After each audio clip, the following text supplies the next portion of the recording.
evening and welcome to this edition of News Leader on 6. Today is Tuesday, June the 22nd, 2021. I'm Andrew Todd. In tonight's news, local Tullahoma icon Luella Pyle passed away last week. Isaiah 117 is having a party in Winchester, and the Hands-On Science Center reopened on Saturday. We'll have all these stories and more on tonight's News Leader on 6. The food at Parkview, well, I haven't had a bad meal there yet. The food at Parkview is absolutely scrumptious. I mean, it is really good. It's just like home cooking. And then there are the cookies. Oh my, they bake cookies every day and they are super. The food is truly incredible, and it's like being on a cruise ship. I'm Philip Bourne, Stamp Nail Detail Shop Manager. Here are a few things our customers have to say about our service. What I love most about the Stem McNally Detail Shop is there's someone local that I can trust to pick up my car, have it cleaned, and deliver it back to me in showroom condition. What really amazed me is when he opened the hood and looked like he had taken the old engine out and put a new engine inside. We have several different packages and individual services to get your vehicle looking like new again. We're located just behind Stem McNally Chevrolet dealership. Call today, schedule an appointment, and see what the difference our detail can make. I was skeptical about getting the COVID-19 vaccine. There are a lot of opinions being shared. But I had the chance to talk with my doctor about my concerns. He told me the vaccines are backed by decades of research, and that the vaccines are proven safe and effective. Now I'm protected and ready to put this pandemic behind us. Join the millions of Tennesseans who have decided to give COVID-19 vaccines a shot. Visit covid19.tn.gov to find an appointment today. Welcome back. Luella Martin Pyle of Tullahoma crossed over to her heavenly home this past Friday, June the 18th. The daughter of John and Ida Martin of the Turkey Creek community in Moore County. She was born on July 14, 1917. Wife of the late Paul Pyle, she is preceded in death by her sisters Mary, Docia, and Elizabeth. Luella is survived by her son and daughter, 6 grandchildren, 5 great-grandchildren, and 5 great-great-grandchildren. An often honored citizen of Tullahoma, Luella and her late husband Paul created a successful photography business that served Middle Tennesseans for over 30 years. Together they also crafted over 1,600 Appalachian dulcimers. Both were involved in furthering the well-being of Tullahoma, and Miss Pyle was a charter member of the Lady Lions, Rhyme Time Club, and Tullahoma Historic Society. Above all, Luella was a devoted disciple of the Lord Jesus Christ and served faithfully all of her life. Most recently in the Church of Christ at Cedar Lane in Tullahoma. Visitation is today from 4 until 7 at Dave's Culbertson Funeral Home in Tullahoma. A celebration of life will be held tomorrow at 11 a.m. at the Church of Christ at Cedar Lane. Miss Pyle was a wonderful woman and loved by everyone who had the pleasure of meeting her. She will truly be missed. In other news, a suit against Coffee County school system challenging a now rescinded mask mandate has been dismissed by the local courts. Attorney for the school system Chris Hayden said that on May 28th at the hearing, Judge Vanessa Jackson ruled that since the system has rescinded the mandate, the issue was now moot. At the heart of the case was the dispute as to whether the governor of Tennessee and the school system had the constitutional authority to mandate the wearing of masks. Hayden said that if the court wanted to take it up, he would have still argued that it was constitutional and that nothing bad happened or was untoward. The plaintiff contended that while the issue was no longer ongoing, the situation needed to be resolved for the future. Judge Jackson, however, felt that case law says that judges can't rule on a speculative issue that might happen and dismiss the lawsuit. Attorney Hayden said that ruling is not official until the attorneys draft a written order and it is agreed on and signed by the judge. The plaintiff has indicated that the case would be appealed to the Court of Appeals and has 30 days to file the appeal.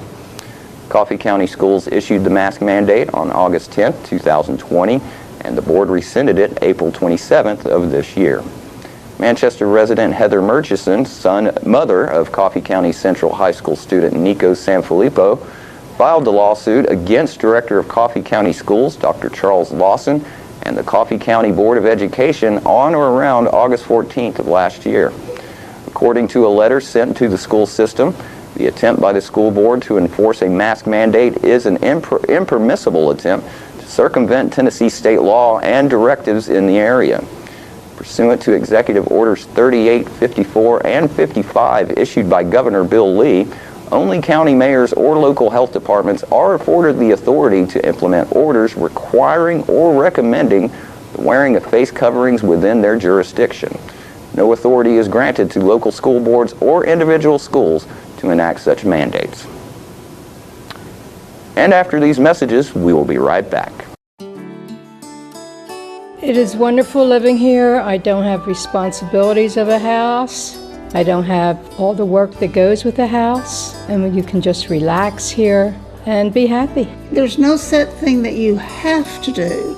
However, the offerings that they give you, it's wonderful. I think the biggest thing about Parkview that is most significant to me is that we are family. To be honest, I was skeptical about getting the COVID-19 vaccine. I checked what the CDC says and spoke with my doctor about the potential side effects. It definitely made me much less anxious. She told me if I have some arm pain or feel tired, that's completely normal as my body builds a defense to the virus. I was willing to take the vaccine to protect me, my family, and my friends. Join the millions of Tennesseans who have decided to give COVID-19 vaccines a shot. Visit covid19.tn.gov to find an appointment today. Here at McNally Collision Center, we work with all major insurance companies, and we get the job done right the first time, on time. Well, I grew up in Tullahoma. We'd always done business with McNally, so when we needed collision service after a run-in with a deer, we knew to call those guys. We already had trust with them. We called Cody. He took great care of us. He kept us posted every step of the way, and we couldn't have been more pleased. Getting your vehicle back to pre-loss condition shouldn't be a headache. So in the event of an accident, contact me, Cody Hall, at McNally Collision Center. Welcome back. News leaders Peggy Burton spoke with Isaiah 117 Susan Johnson about a fundraising concert happening this Friday night at Winchester City Park. We are actually, we were talking during the break, we're actually starting up trying to raise the money for our yearly budget. And so the first one we're going to have is June 25th, and we're real excited. It's going to be a music night fundraiser over at the Winchester City Park, over on Philip Fulmer Parkway. And that's a great park, by the way. It is. Lots of room to park, plenty of space. It's got the pavilion with picnic tables so people will be able to, get in the shade and eat. But we're excited because I feel like COVID, you weren't able to get out. I know, and now people are ready to get out, so maybe they'll come and help support your project. This is Friday, June 25th. Yes. Which is just around the corner. It's next Friday, yeah. So it's coming really quickly.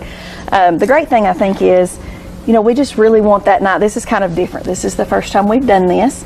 And so we're just wanting to get out and celebrate all that God's done for us. We're building a house during a pandemic. And you've got some of the house up already? We do. So we're actually at stride in. The plumbing is getting roughed in this week, and we're getting ready to start electrical soon. That's a huge challenge and a great project. It is. And I mean, it's something to be, happy about and to celebrate, because even though there was the pandemic and shortage of materials, and materials have skyrocketed. I know. You're still forging ahead. We are, and people are still coming forward and helping us. That's great. And so it's something to celebrate that night. And we have Daniel Troutman is actually heading this up for us. Okay. He's actually a CM recording artist. Oh. And so he's gotten some more artists to join him that night, and Josh and Lindsay Conrad, they are very talented as well, and also Joey Smith. So we've got 3. You've got quite a great lineup. We do. And these are all Christian artists? They are. The gates are going to open at 5 o'clock, and the music starts at 6, and I know you're going to have food trucks. Yes. And so far the food trucks that we have, and I'll share those with you guys, we haven't posted them yet, so you're the first to know. Good. We have Sweet Ellie's, Miss O's Donuts, 321 Dogs, The Good Food Spot. We're going to have individually candy and packaged and things, and also Hillbilly Q Barbecue is going to be there as well. Wonderful. So there'll be lots of options for people to go ahead and maybe come in at 5, go ahead and get something now, to eat. Is there plenty of tables, or do they need to bring chairs of any kind, or is there plenty of seating? There's picnic tables under the pavilion where they'll be able to eat and things like that, but you'll need to bring a chair or blanket, whatever you want to sit in. To sit in to watch the music, yes, and all that. So on July 17th, it's a Lemonade Stand Challenge.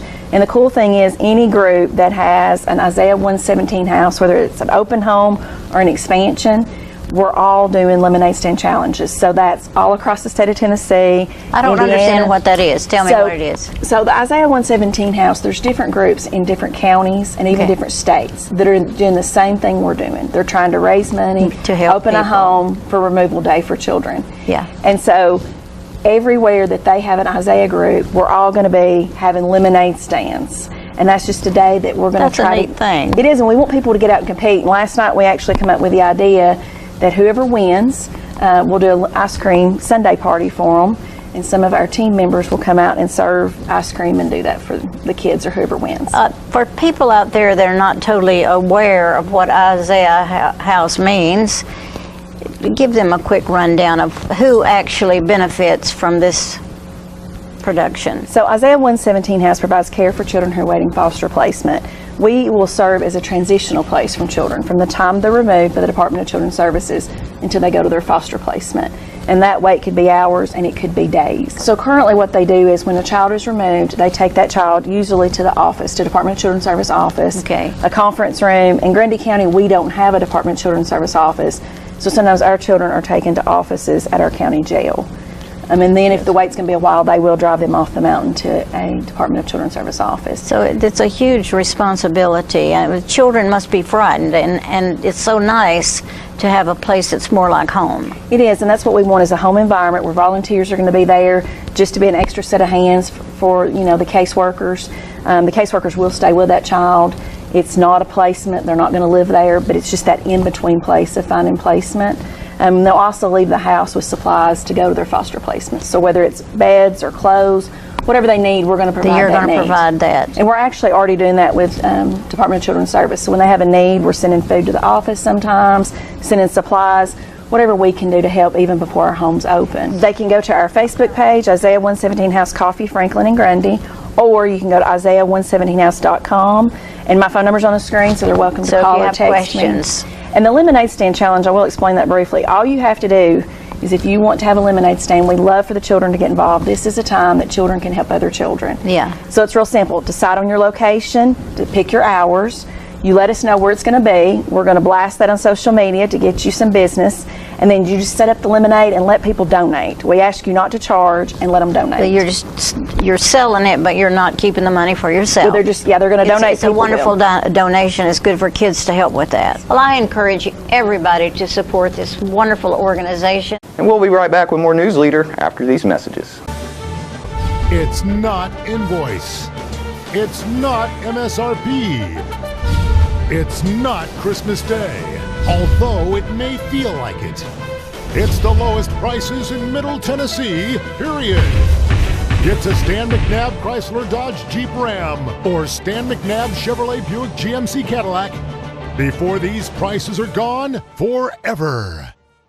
All right, the cat's out of the bag at Carroll Street Liquor in Tullahoma. Now you know where to go if you're planning a get-together and want the ideal wine or spirit. Party planning can be stressful, but at Carroll Street Liquor you'll find everything you need. Mixers, gift sets, and all of your favorite spirit brands. So if you're feeling the pressure to pull off the ideal party, come to Carroll Street Liquor and select among the seemingly endless supply of wines, spirits, gift sets, and more. Your perfect party, it's in the bag with Carroll Street Liquors.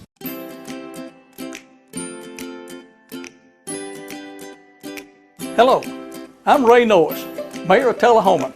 I want to thank the citizens of Tullahoma who've been following CDC guidelines for helping prevent the spread of COVID-19. You've been wearing your mask, you've been getting your vaccinations, and I'll tell you, it's working. Today, our positivity rate is less than 5%. That's the lowest it's been since the earliest days of our pandemic. So, now I want to urge each of you to continue to follow these guidelines, and together, let's get this pandemic behind us and get our country back to the old normal where we need to be. Thank you. Welcome back. The Hands-On Science Center returned to in-person operations this weekend with a full day of activities and guest speakers. It was a well-attended event with more than 300 guests arriving within the first 2 hours of the doors opening and a steady stream of visitors throughout the day. Amid the flurry of activity, we caught up with Executive Director Sean Amadon and State Wildland Firefighter Lisa Goodmaster. Hey everybody, this is Sean at the Hands-On Science Center. We are so excited that you can see behind me we have our grand reopening going on. finally, after all this time, we are able to reopen to the public. So we have a fun free day going on today. We got the Department of Agriculture's here. We got free shows all day long. We got some animals coming out later. All kinds of really great stuff. So we are super, super excited that we can reopen again. Starting on the 25th, we'll be open Fridays, Saturdays, and Sundays. So Fridays and Saturday from 10 to 5 and Sunday from 1 to 5. And then we're available for field trips and birthday parties and all kinds of stuff. We are back and we're going strong. And that is a fire stove. Now, would anybody like to try to do that? Me. Okay. Every year, to qualify, we have to do this in less than 30 seconds. Okay, so come right over here. Come right over here. So this is like okay, now. Fire starter. I lost my hat, that's important. Okay, now. See these little corners? Your feet want to go right in here. And your head wants to go right in here. Now I'm going to help you, okay? Because it's pretty tricky. So hold on to the handles. Put your hand here. Put your hand here. Step into it. Okay, lay down flat. Now, see these? Roll over. Come over here. All right, now. See this block here? It would roll over. Now get on your belly, because it's important you're on your belly. Then you take the flaps that are laying down. Put your arms out and your legs out. And your feet is facing the fire. So the fire will blow over this part. You got your boots on? That's going to help protect you. But this is where you have to stay. And then you pick it up so there's air between you and the fire. And that is how you stay in your fire shelter. Are you safe? Are you ready to get out? Come on. It was dark in there, wasn't it? Now, normally if this happened, we would dig a hole where our face would be, have our radio close by, put our face in the dirt, put our hands along our face, and wait it out. And we'll be back with more News Leader after these messages. We teach Parkinson's patients how to move big and not let the Parkinson's slow them down. I've had patients I've treated in-house that could not even stand up, could not roll over in the bed, left the facility walking with a walker, have come back to us in outpatient and continued their big program and are now completely, handling life. The success of the program is just phenomenal. Let us champion your recovery. Life Care Center of Tullahoma. The individuals with dementia, those with Parkinson's, those that have maybe mobility issues, need caregivers. Well, those caregivers are 24 hours a day at home and they never get a rest. And if they have to go to work, they're kind of out of luck. So that's why Trinity came into existence 25 years ago, to allow the caregivers to have a safe center where they could put their loved ones, know they would be well cared for, stimulated, fed good nutritious meals, have activities to their level, and then the caregiver can stop by and pick them up and go on home and have some continuity into their life. Welcome back. In Thursday's news, we brought you part one in a two-part series from the Tennessee Wildlife Resources Agency about sampling stream life from the Duck River, and tonight we continue. So the darters are the bottom feeders, essentially, or the bendic, meaning closer to the bottom of the water column. And like I say, they feed on mostly aquatic insects and even small fish. This is an herbivore. These are called stone rollers, common stone roller. They've been broken out into different subspecies across the state as they do genetic work on a lot of these fish. We're actually finding more species of fish according to genetic variations, and endemism is what they call it. But the interesting thing about this fish is it travels along the bottom in schools, and they use the bottom part of their mouth has a little shelf of cartilage. It's very rigid, and so it can scrape aquatic insects and algae off of the I'd say it's an omnivore then, off of rocks. Oh, he's a jumper. There we are. There, buddy. He's not the most colorful one, but important nonetheless. All right. So the top predator in this stream appears to be this creek chub. And it almost looks like a largemouth bass. Whoop, there we go. Then maybe you're better off there. But you can see it has a large mouth. It's terminal, so meaning it's at the very end of its head, and he swims in the water column, eating smaller fish, crayfish, aquatic insects. But they can get up to be, nearly a half a pound. And in the springtime or in the breeding season, because they can breed throughout the summertime, the males will develop a whole bunch of bumps on their heads, and some people call them horny heads. Out in East Tennessee, I know that people get really excited about their horny head holes. They go out there and you can actually catch these things on hook and line. And they fry them up whole and eat them. This is one of my favorite fish. Hognose sucker, northern hognose. Or northern hog sucker, I'm sorry, not hognose. But it's got an interesting shaped head there. And you see its mouth part. Yeah, that's what he does. And I've actually seen these guys come through in schools. They get much larger, I say. And they'll come along and work an area of the bottom, and then I've seen other fish like smallmouth bass and bluegill and rock bass come right behind them and rub themselves up against those rocks, probably removing parasites that were, now that the rock is more abrasive because it's clean, they'll go down and rub themselves against that cleaned area and remove parasites from the outside of their body. So just another important way that all these fish work together. Yeah. Rosy-sided dace. I don't know if you can see that bright kind of violet rose color on its side there. And another good indicator of water quality. There's a few different daces in Tennessee. Short-nosed dace, long-nosed dace, rosy-sided dace, Tennessee dace. But this is the most common one around here. So look at that guy. Does he not look cool?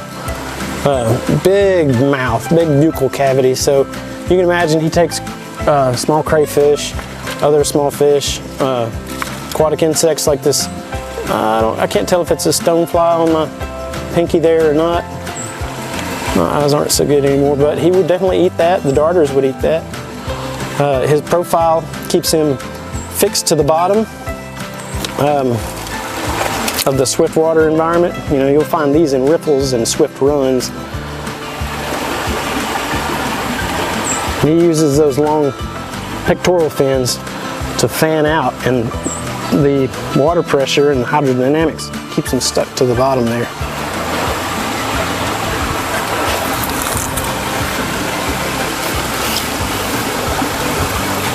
And he and the hogsucker have a similar,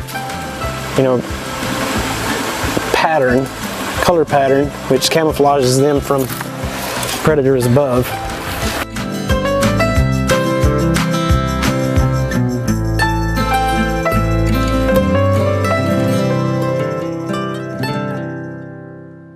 And don't forget to tune in to this week's Living Show tonight at 6:30 p.m., Thursday morning at 9 a.m., and Thursday, Friday, and Saturday evenings at 6:30 p.m. This week's guests include retiring Tullahoma Fire Chief Richard Chastain, Lynchburg advocate Woody Bedford, and dance instructor Tim Taylor. All that and more on this week's Living. And stay with us, we'll have your weather forecast right after these messages. The food at Parkview, well, I haven't had a bad meal there yet. The food at Parkview is absolutely scrumptious. I mean, it is really good. It's just like home cooking. And then there are the cookies. Oh my, they bake cookies every day and they are super. The food is truly incredible, and it's like being on a cruise ship. Claytons has been Tullahoma's shoe store for over 120 years, and Florence Hall continues that tradition today. We're the only shoe store in town that starts with measuring your foot to make sure you get the perfect fit in a quality shoe. That includes narrow through wide widths for men, women, and children. Claytons Shoes, the family shoe store you'll love. We're gonna fit your style. We're gonna make you smile. Service and quality at Claytons Shoe Store. We're gonna fit your style. We're losing it, Doctor. Not on my shift. Quickly, brush. Roller. What a transformation. It's gonna be okay. Okay, nothing. At Paintworks of Tullahoma, we specialize in domestic emergencies with Martin Senior Paints. You can be the paint doctor too when you treat your home with Martin Senior interior and exterior finishes. Doctor, we've got another one. Got you covered. Paintworks of Tullahoma. Come see the paint doctor, Stat. Welcome back. We'll take a look at your weather forecast at this time, starting with your weather history on this date. Our record high was in 1944 at 98 degrees. The record low for this day was in 1902 at 45 degrees. The average high for this day is 88, and the average low is 65. Mostly clear for tonight with a low of 54. Sunny skies for Wednesday with a high of 81 and a low of 62, and continued sunny skies for Thursday with a high of 85 and a low of 65. And just a reminder, tomorrow will be a big day for Tullahoma in the major leagues as Justice Sheffield takes the mound for the Seattle Mariners to pitch against his brother Jordan Sheffield's team, the Colorado Rockies. The game is slated to begin at 3 p.m. Central Time, and we wish both of the Sheffield men all the luck. And that's our News Leader Report for this evening. We invite you to join us each Tuesday, Thursday, and Saturday evenings at 6, 8, and 10 p.m. for News Leader on 6. Stay safe and have a great evening.